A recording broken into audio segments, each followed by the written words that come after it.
نصلي ونسلم على رسوله الكريم أما بعد فأعوذ بالله من الشيطان الرجيم بسم الله الرحمن الرحيم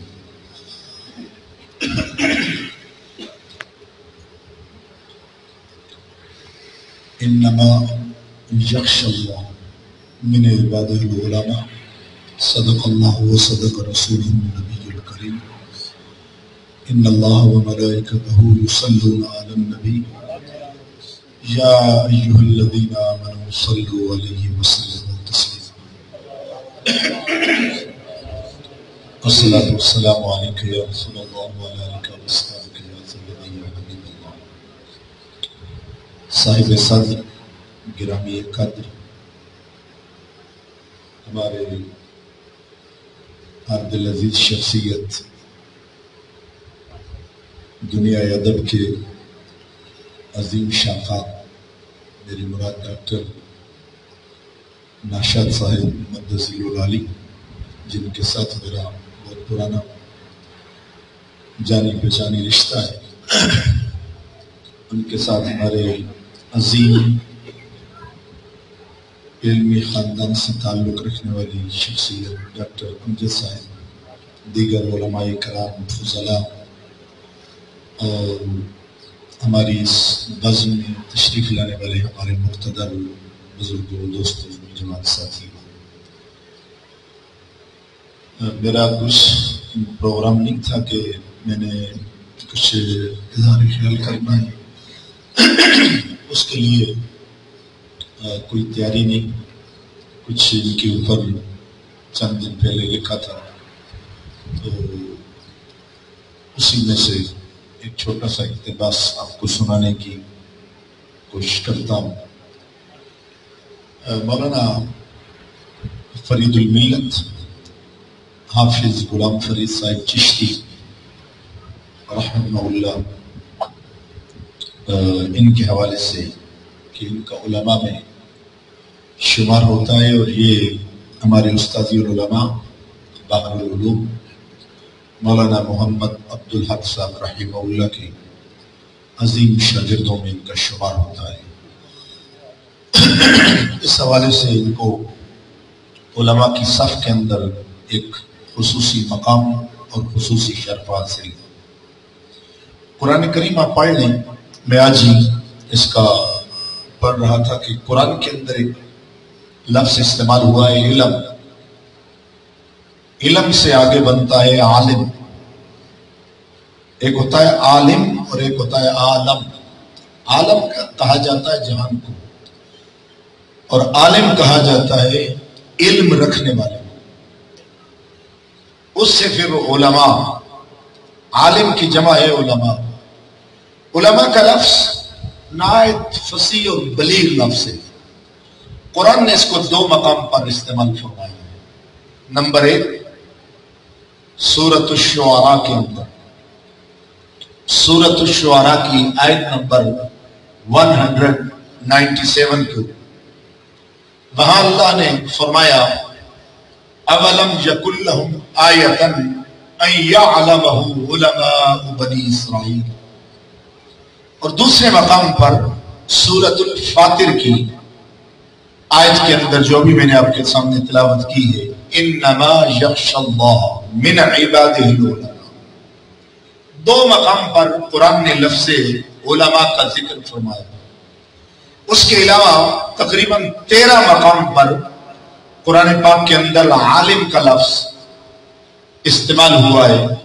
محمد فؤاد عبدالباقی المعجم المفارس کے اندر قرآن کریم کی ان آیات کی تخریج کرتے ہوئے فرماتے ہیں جہاں بھی اللہ نے عالم کا لفظ قرآن میں ذکر فرمایا ہے، وہاں غیب کے لفظ کو اس کا مضاف الیہ بنا دیا، یعنی اس کی طرف نسبت فرما دی، عالم الغیب فلا یظہر علی غیبہ احدا۔ اب ان تینوں کو میں لے کر چلتا ہوں، عالم، علم اور علماء۔ علماء کی بات پوری کائنات کے اندر بکھرے ہوئے ہیں، جہاں جہاں سے بھی ان کلندروں کا گزر ہوتا گیا وہاں رسول اللہ صلی اللہ علیہ وسلم کے دین متین کی خوشبو ملتی۔ یہ آپ کا صرف نہیں ہے کہ دوسرے لوگ عالم نہیں ہوتے، ان کے پاس بھی ایسے لوگ ہوتے ہیں جن کی خوشبوئیں پھیلتی ہیں، لیکن فرق کبھی کبھی ایسے ہو جاتا ہے کہ ایک خوشبو مقبول ہو جاتی ہے بارگاہ رسالت کے اندر، اور ایک خوشبو چلتے چلتے بارگاہ رسالت تک رسائی نہیں ہو پاتی اور اس کی خوشبوئیں مادہ پڑ جاتی ہیں۔ ایسے علماء کے نام ہمیشہ لوگوں کے ذہنوں سے مفقود ہو جاتے ہیں۔ تو جن کی خوشبوئیں، جن کے نام، جن کو بارگاہ رسالت میں آپ صلی اللہ علیہ وسلم اللہ کے حضور مقبولیت حاصل ہو جاتی ہے، پھر ان کو یہ اعزاز ملتا ہے۔ وہ کبھی جس کو آج ہم ڈاکٹر کہتے ہیں، ان کو اس وقت ملا کہا جاتا تھا۔ ملا عبد الغفور کون پڑھ سکتا ہے؟ اتنی مشکل کتاب ہے۔ ملا جامی رحمہ اللہ کی کتاب کون پڑھ سکتا ہے؟ بڑے بڑے علماء بھی اس کو دیکھ کر یوں اپنے ہاتھوں کو پیچھے کھینچ لیتے ہیں۔ یہ علماء کا ایک اعزاز ہوتا ہے۔ تو اس لیے دوستان محترم، علم جو ہے نا، علم جو ہوتا ہے یہ انسانی جسم کے اندر تحریک پیدا کر دیتا ہے، اور علم پڑھنے کے بعد انسان عالم ہو جاتا ہے۔ جو عالم ہو جاتا ہے اس کی نظریں وسعت اختیار کرتی ہیں۔ جب وسعت نظریں اختیار کرتی ہیں، پھر وہ ہر غلط کام کو دیکھ کر فوراً اس کی نشاندہی کرتا ہے، اس کو ایسے نہیں ایسے کرنا چاہیے۔ یہ کیوں؟ اس کے دل، جذبات، عقل، دانش، شعور کے اندر وہ سارا فیض رسول کائنات صلی اللہ علیہ وسلم کی بارگاہ سے پہنچتا ہے، جس کے لیے اس نے عمر کا وافر حصہ علم دین کو حاصل کرنے کے لیے صرف کیا ہوتا ہے۔ اس لیے دوستان محترم، ہمیں چاہیے کہ ہم علماء میں سے، وہ ہماری اس علاقے کی عظیم شخصیت ہے مولانا فرید الملت والدین حافظ غلام فرید صاحب چشتی، جنہوں نے اس علاقے کو علوم قرآن سے سیراب کیا، علوم اسلامیہ سے سیراب کیا، لوگوں کی دین اسلام کے اندر خدمت کی، مساجد کے اندر علماء کے ساتھ بیٹھے، لوگوں کو ایک اچھے راستے پر لگایا۔ اس لیے آج ان کی یاد کے اندر یہ سیمینار رکھا گیا ہے۔ پہلا ان کا عرس مبارک آ رہا ہے۔ اللہ ان کے جملہ اعمال کو بارگاہ لا کے اندر قبول و منظور فرمائے۔ بڑے شاگرد پیدا کیے، شاگردوں میں خاص کر قرآن، یہ اعزاز ہے میرا خیال ہے شکردرہ کا کہ یہاں بہت بڑے بڑے اساتذہ گزرے ہیں، حفاظ اکرام، ان میں سے ایک نام حافظ غلام فرید صاحب رحمہ اللہ کا بھی آتا ہے۔ اللہ ہمیں علماء کے پاس بیٹھنے کی توفیق عطا فرمائے، علماء کا ادب و احترام نصیب فرمائے۔ ہر زمانے کے اندر علماء اٹھتے رہے اور وہ بارگاہ لا کے اندر، بارگاہ مصطفیٰ صلی اللہ علیہ وسلم کے اندر مقبول ہوتے گئے۔ جتنے مقبول ہوتے گئے اتنی ان کو اللہ نے شہرت عطا فرمائی۔ کیوں کہ جو اللہ کے مقبول بندے ہوتے ہیں ان کے بارے میں ہر ذہن، ہر فکر، ہر سوچ کے اندر کچھ نہ کچھ چنگاری جا کر ٹکراتی ہے، اور وہاں سے وہ روشنی لوگوں تک منتقل ہونا شروع ہو جاتی ہے۔ جیسے ہماری عظیم شخصیت ہے ہمارے اٹک کے ڈاکٹر ناصر صاحب، ان کی گفتگو، ان کا انداز، ان کی